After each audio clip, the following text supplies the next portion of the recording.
নিজস্ব কালচার হয়তো আমরা অসমত বাস করন আমরা সবাই অসমীয়া বুলিয়ে ভাবো জানে আমরা অসমীয়া বুলিয়ে কম কিন্তু অসমীয়ার যতই হোক আমার নিজস্ব দেশি যেটা আমার কালচার আজি আমরা নিজে আজি মঞ্চত আমরা প্রকাশ করে পাইছি আমার সব আমরা দেখাবা পাইছি আমার নিজের কালচার আছে আমার নিজের ড্রেস আছে যি হোক এই বৃহত্তর আজি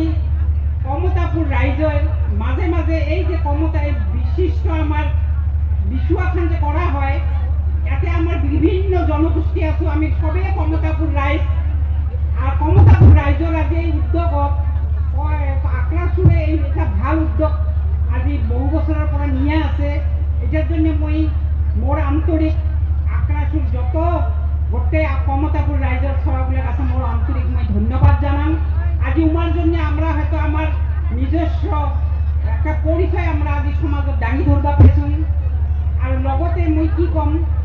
আজি এই দাদাই আমাক সুন্দর করে কয়া দিল যে আমরা এটি বৃহত্তর কমতাপুরত আমরা বিশিষ্ট আমরা সব জনগোষ্ঠী আছি আর আমরা সব জনগোষ্ঠীর মাজত একটাই আমার প্রতিশ্রুতি নেওয়া লাগে যে আমরা কমতাপুরের কেমন করে উন্নতি করি পাই আজ দাদা খুব সুন্দর করে কইছে যে আমার মাঝে কোনো জাতিভেদ নাই আমার মাঝে কোনো কি নাই আমি আমার জায়গাটাকে আমরা কেমন করে উন্নতি করি পাই যি হোক আজি গোটেই কমতাপুর আমার বিজেপি গভর্নমেন্টে দিছে কমতাপুর যি হোক 4খান ডিস্ট্রিক্ট মিলি কিন্তু বিশেষ করে একটাই দুর্ভাগ্য হচ্ছে আমার গোটেই বেশিরভাগ হয়তো আপনার বঙাইগাঁও গোলকঞ্জ এই সাইডে বেশি মেম্বার জিএম আছে মই একলাই পাইছো মই খালি জাস্ট আপনাদের এইখিনিতে আপনাদের মোক সবে সহযোগ করেন